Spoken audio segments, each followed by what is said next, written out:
Now let's look at how our Parma ham should be handled. First of all, we remove the protective wrapping.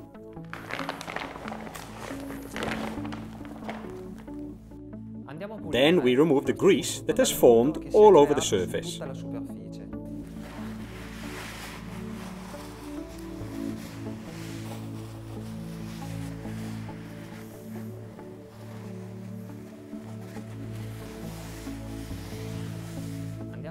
Now we're going to trim our ham. That is to say, we're going to eliminate, where necessary, certain parts of the surface, such as a very thin white patina on the surface of the meat, or certain parts of the fat that have become rancid and yellowish. We don't use any products such as vinegar to clean our ham. After trimming our ham, we're now going to eliminate part of the rind. But be careful, the rind helps protect the ham, so never remove all of it, but only the part you're about to slice. Under the rind, we find fat. When cutting away the rind, we never remove all the fat.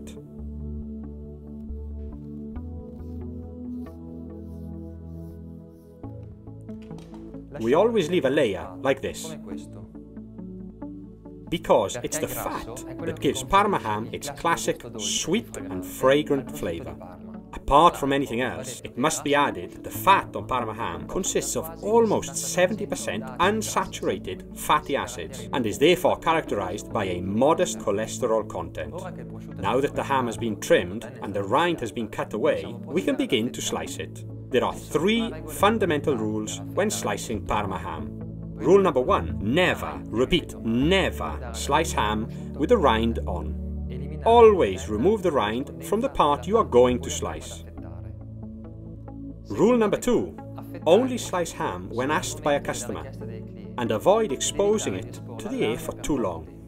Preparing slices beforehand and leaving them in the refrigerated counter display until they are sold is absolutely wrong. The slices dry out, they change colour, the ham becomes salty and the taste is ruined. Parma ham is more delicate than other hams because it contains neither preservatives nor colouring, and so it has to be handled with greater care.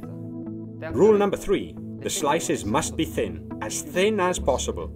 To slice deboned Parma ham, a slicing machine is used, precisely because it produces very thin slices. This can be manual or electric. For ham, it is best to use a slicing machine that has a vertical blade with a minimum diameter of 30 centimeters. Okay, now we position our ham on the slicing machine and adjust the thickness of the cut to obtain an optimal slice. You see this slice? It's thin, with a pleasing layer of white fat. Observe the color of the slice, red tending to pink.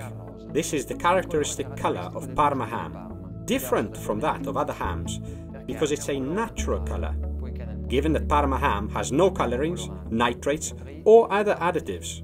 If the slice contains defects, such as a small blood-coloured mark or yellow fat, we must eliminate these imperfections directly from the ham so that the next slices will be perfect. If instead we find in the slice a small white chalky spot, this is not a defect. It's tyrosine, an amino acid from the proteins that crystallizes during maturation and whose presence is typical in hams that have been matured for a long time. The slices are laid on a sheet of food-grade paper, not one on top of another, but partially overlapping, in this way. To avoid them sticking to one another, it's a good idea to interleave the layers. The ham should be cut right up to the shank, more or less at this level, after which it becomes practically impossible to produce nice thin slices. Nevertheless, the final part of the shank is still usable. We can prepare some thick slices to be diced or julienne cut for cooking with. Then the very last part can be used to prepare a fine stock. Hand cutting is generally reserved for on-the-bone ham. For instance, it may be suitable when we serve Parma ham with aperitifs. We need a ham clamp and a long, thin knife. We begin by eliminating the smearing, that is, the layer of fat that protects the exposed surface of the ham. Then we cut away the rind. Unlike the procedure for deboned ham, where we start from the base in hand, cutting, we start from the side of the ham. We try to produce thin slices with their layer of fat, because it's the fat that gives Parma ham its classic, sweet taste. We carry on in the same way, with regular parallel cuts, until we reach the bone. On reaching it, we turn the ham and carry on in the same way on the other side.